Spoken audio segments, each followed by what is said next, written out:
Bonjour mes amis, je vais vous parler d'un sujet qui est tellement demandé que j'entends au moins, sans faire le Marseillais, au moins 3 fois par jour. C'est pourquoi est-ce que le pervers narcissique dit du mal de moi? Pourquoi est-ce qu'il raconte n'importe quoi dans mon dos? Comme par exemple, deux personnes se séparent enfin, et là le pervers narcissique va aller appeler tout l'entourage, va aller appeler la famille, les cousins, tous vos voisins, tous ceux avec qui vous travaillez, pour dire les pires choses sur vous. Ça a peut-être déjà eu lieu pendant votre relation, quand vous étiez ensemble, et au moment où vous vous séparez, c'est quelque chose de juste dingue. Le pervers narcissique se lâche, raconte n'importe quoi sur nous. Et c'est quelque chose qui est dur à vivre, parce que souvent, une personne qui est dépendante affective, une personne qui est codépendante, c'est une personne qui a beaucoup d'empathie, c'est une personne qui souvent est gentille, qui veut que tout se passe bien, et découvrir du jour au lendemain qu'on se fait mais juste zigouiller, trucider auprès de tous ceux qu'on aime, après, en plus, avoir vécu avec quelqu'un qui nous a déjà zigouillé, c'est extrêmement dur à entendre, c'est extrêmement dur à vivre. Dans cette vidéo, vous allez voir que le moteur qui fait fonctionner ça, le moteur qui fait qu'un pervers narcissique passe dans ce mode-là est juste passionnant. Et quand vous l'aurez compris, si jamais aujourd'hui votre ex-pervers narcissique, ex-copain, ex-copine dit du mal de vous, quand vous aurez compris cette vidéo jusqu'au bout, quand vous l'aurez vue jusqu'au bout, je pense que ce sera un espèce de soulagement, de bonheur, de dire « Ah, ça y est, j'ai compris pourquoi est-ce que ça ne m'atteint pas du tout et qu'est-ce qui se trame réellement derrière tout ça. » Donc, avant qu'on voit ensemble les points pour lesquels un pervers narcissique va dire du mal de vous, va essayer de détruire votre réputation, que ce soit en ligne sur les réseaux sociaux, que ce soit dans votre entourage, que ce soit en passant des coups de fil, que ce soit dans des soirées.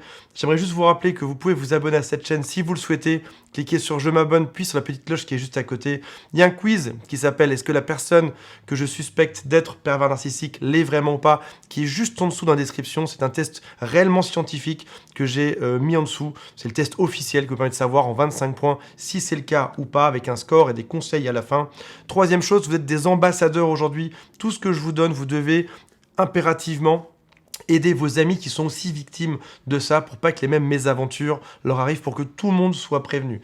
Il y a une étude qui dit que si 40% de la population est sensibilisée à un sujet, ça veut dire que 100% de la population ensuite, par effet de rebond, pourra totalement anéantir la chose. Donc c'est vraiment mon objectif aujourd'hui.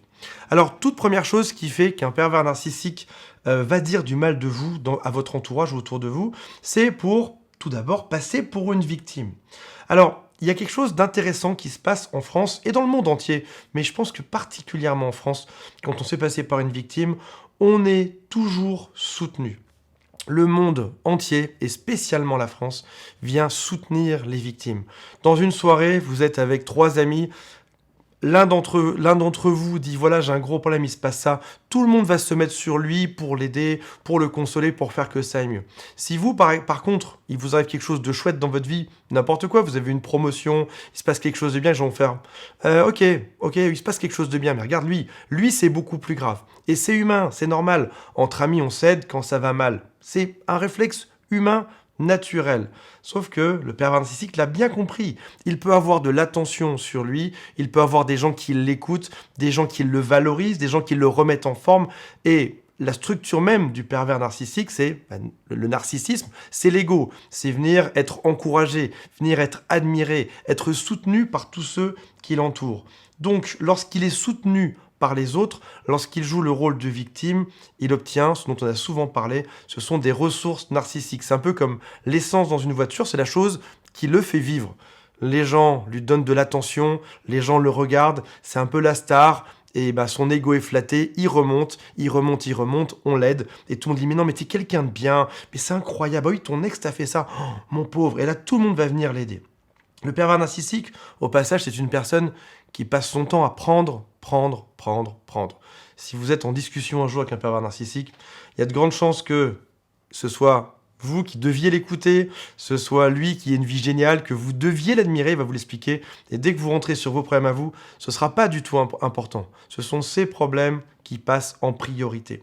C'est un peu comme si vous avez déjà vu des films de Walt Disney, et ben parfois le diable, le méchant, la sorcière se transforme en petit personnage mignon qui est victime de quelque chose pour qu'on vienne l'aider, pour qu'on prenne soin de lui. On va le mettre dans notre maison, et puis une fois que je sais pas, ça peut être une petite biche qui a un problème, ça peut être une petite fille qui est égarée, on le met dans sa maison, et le démon après ça revient, reprend sa forme normale et va venir tout détruire. Le pervers narcissique c'est pareil, il se fait passer pour une victime, déjà parce que ça vient booster son ego, ça vient le ou la flatter, et puis après ça, il va pouvoir non seulement obtenir ses ressources, et puis après ça, aller détruire d'autres vies, d'autres personnes.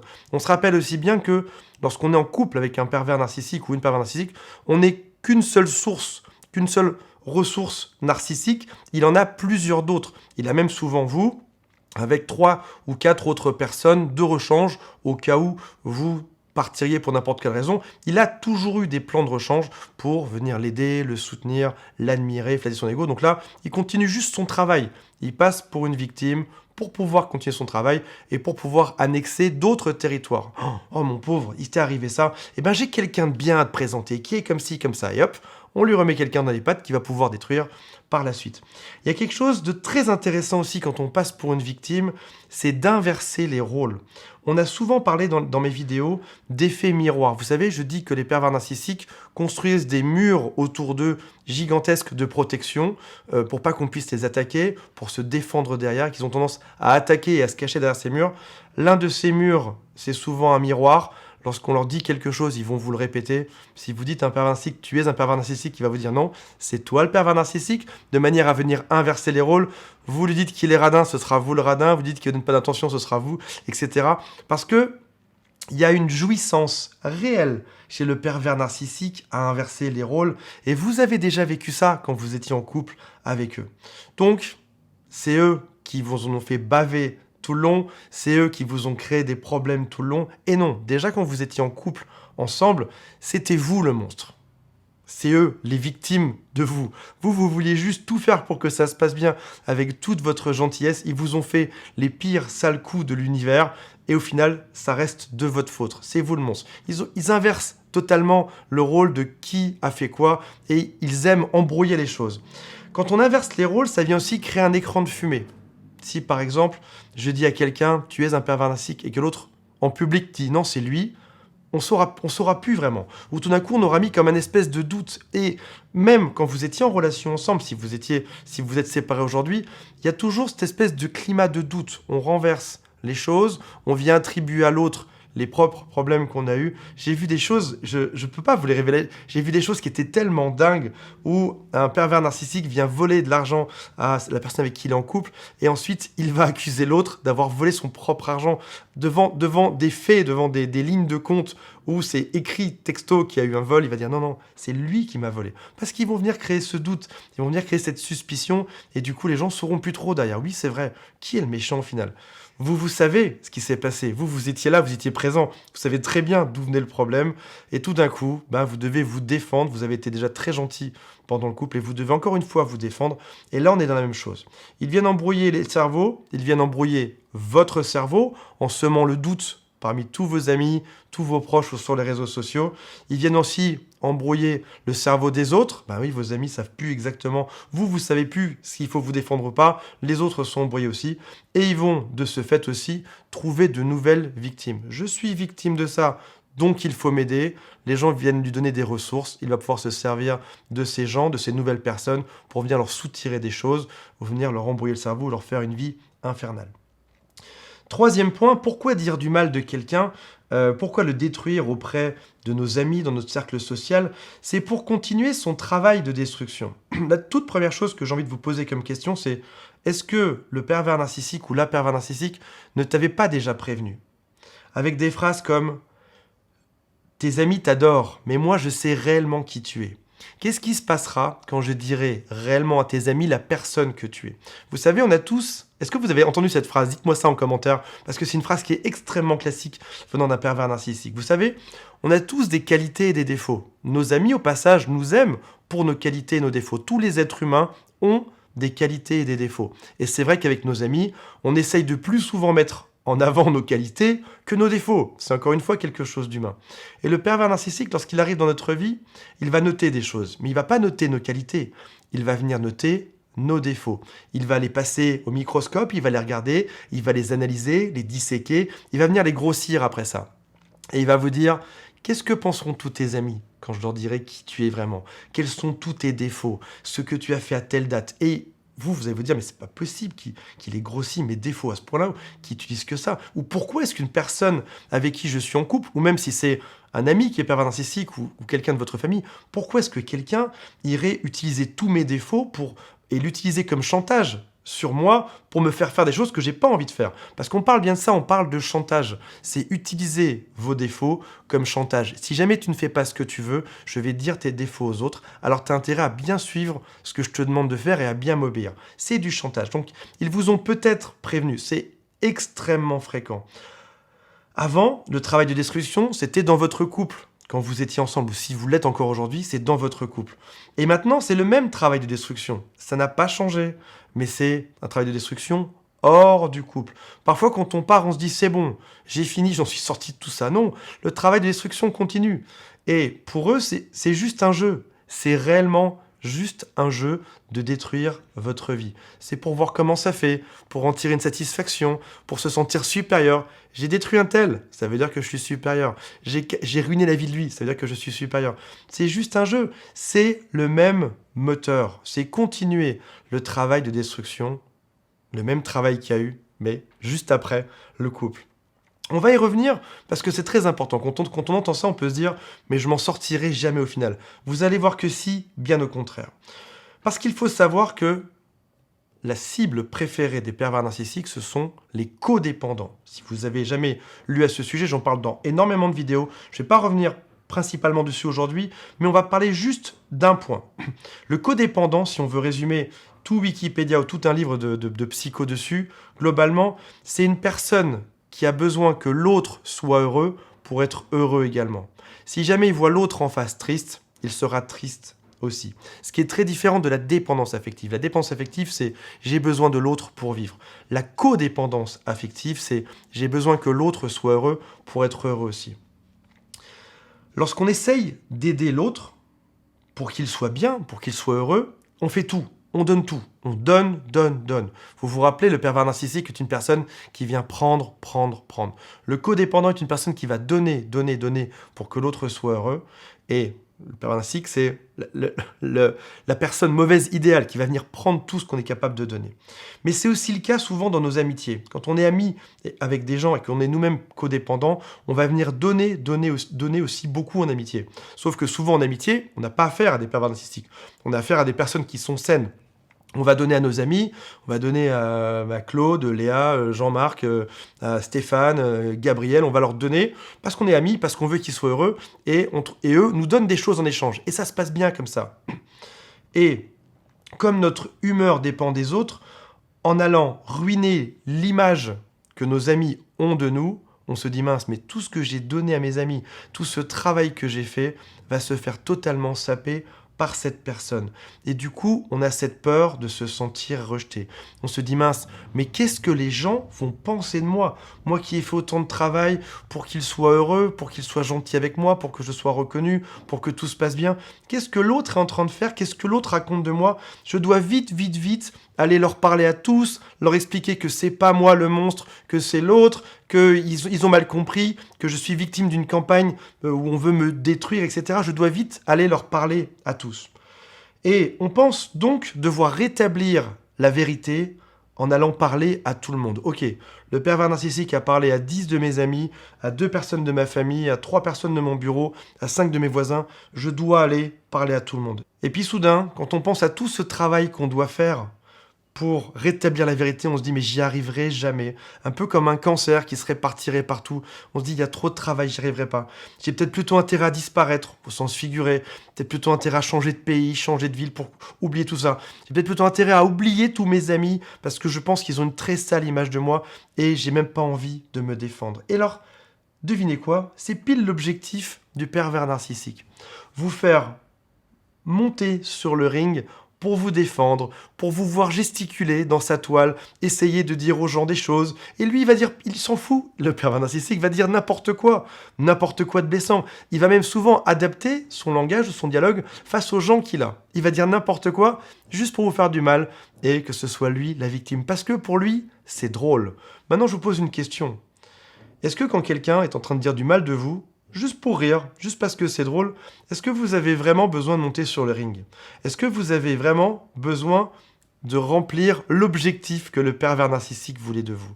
Quand vous étiez en couple ensemble, le pervers narcissique voulait vous faire monter sur le ring, voulait vous lancer dans des argumentaires qui avaient ni queue ni tête, voulait vous rendre fou, voulait vous faire crier, voulait vous changer d'humeur, voulait vous rendre énervé. Il le voulait et ça le faisait rire. Est-ce qu'aujourd'hui encore, vous avez toujours cette envie de monter sur le ring pour lui montrer qui est le plus fort? Ou est-ce que finalement, vous n'avez pas envie plutôt de venir changer votre dépendance affective ou votre codépendance affective? Donc oui, en effet, l'image qu'on a vis-à-vis de nos amis, le bonheur qu'on envoie à nos amis, l'image qu'ils ont de nous est important pour un codépendant. C'est pas une question d'ego malsaine comme un pervers narcissique qui a besoin qu'on l'admire de manière illimitée, qui a besoin qu'on le valorise illimité. Non, c'est juste que quand on est codépendant, on aime bien que les gens soient heureux et donc on leur donne pour qu'ils soient heureux. On aime bien qu'ils pensent qu'on est quelqu'un de gentil aussi parce qu'on a une zone de confiance, on est souvent des gros gentils, on a une zone de confiance qu'on donne et on veut que ça se passe bien. On va en reparler dans un instant. Avant de voir comment faire pour résoudre tout ça, j'aimerais vous rappeler que vous pouvez vous abonner si vous le souhaitez. C'est pas un ordre, c'est si vous le souhaitez. Cliquez sur je m'abonne, puis sur la cloche à côté pour recevoir une notification. Il y a un quiz, le fameux quiz scientifique. C'est réellement le quiz scientifique. Je l'ai pas inventé. C'est le quiz qui date des années, il me semble, 92, 87, quelque chose comme ça, qui permet de déterminer en 25 points si une personne est pervers narcissique ou pas. Parfois, des gens me disent oui, mais il y a un effet de mode de la pervers narcissique. Peut-être. Parfois on est pervers narcissique, parfois on est manipulateur, parfois on est juste débile, ça arrive. Il y a un test qui existe qui permet de mettre les gens dans une catégorie. La science c'est comme ça, c'est pas tout blanc ou tout noir. Il y a une zone de gris, on peut être plus ou moins pervers narcissique, plus ou moins manipulateur, plus ou moins juste débile. Faites le test, vous saurez derrière. Mettez-moi en commentaire aussi si ça vous rappelle quelque chose de votre propre vie. Alors, on l'a vu, on est face à un moteur connu qu'on a déjà vu. Et il y a besoin de changer quelque chose, et changer quelque chose, ça va passer par nous. Il y a deux actions pour réduire l'effet de cette sensation de trahison, cette sensation d'infamie, de se dire « mais c'est vraiment ignoble de pouvoir aller voir mes amis les plus proches leur dire des choses pareilles sur moi ». On peut commencer par se dire « je reconnais un moteur qui m'a déjà rendu fou pendant des mois ou des années ou des dizaines d'années. Ce moteur, je le connais, j'en suis sorti. Est-ce que j'ai vraiment envie de re-rentrer dedans, de me rebattre pour ça? Ou est-ce que finalement, j'ai réussi à en sortir ou je suis en train d'en sortir? Ça me fait plus rien. Je reconnais le fonctionnement de mon ex, je reconnais comment ça marche. Et ben finalement, ok, c'est son moteur. Mon ex fera du mal à d'autres personnes. Le fait de comprendre réduit l'effet de l'impact que ça peut nous faire derrière. Et après ça, deuxième chose pour réduire l'effet, c'est de travailler pour réduire sa codépendance. On va voir quelques phrases ensemble. Premièrement, je ne suis pas responsable ni du bonheur ni du malheur des autres.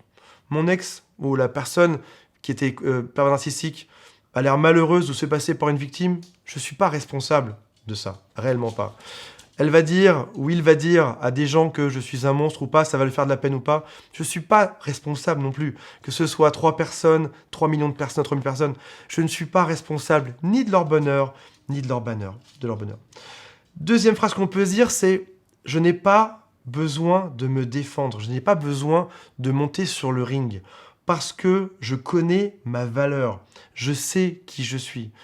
Les seules personnes qui ont besoin de se défendre sont souvent celles qui ont un doute sur leur valeur ou qui veulent prouver quelque chose aux autres. Si vous avez suffisamment confiance en vous aujourd'hui, qu'est-ce que ça vous importe qu'en buvant un mojito ou un café, 2 personnes disent du mal de vous? Qu'importe. Même Mère Teresa n'était appréciée que par 7 personnes sur 10. Mère Teresa était détestée par 3 personnes sur 10. Mère Teresa. C'est un sondage qui est officiel que vous pouvez retrouver sur Google. Donc qu'est-ce que je peux vous dire? Est-ce que vous avez les talents de Mère Teresa ou pas? Barack Obama était apprécié par 5,5 personnes sur 10. Donc même Barack Obama, qui était quand même plutôt un bon président, était détesté par 4 personnes et demie sur 10. C'est beaucoup. Est-ce qu'aujourd'hui, si, admettons que vous soyez, ou que je sois, moins bien que Mère Teresa, moins bien que Barack Obama, que je sois apprécié seulement par une personne sur 2 ou 4 personnes sur 10, ça m'irait déjà très bien. Que ceux qui me détestent, ça ne m'atteint pas. Dites-vous aussi bien une chose, c'est que, et répétez-vous ça, le pervers narcissique changera de cible bientôt, lorsqu'il ne trouvera plus de ressources narcissiques en moi. Si jamais je monte sur le ring, que je montre que ça m'affecte, que je dis du mal de lui ou que je continue ça, ça va lui donner des ressources, ça lui donne de l'importance. Aujourd'hui, je m'en fous. La pire chose que vous puissiez faire un pervers narcissique, c'est d'en avoir rien à faire, rien à carrer. Dis du mal de moi, bof, tu sais très bien comment il est, tu sais très bien comment elle est. M'en fous. Qu'elle continue.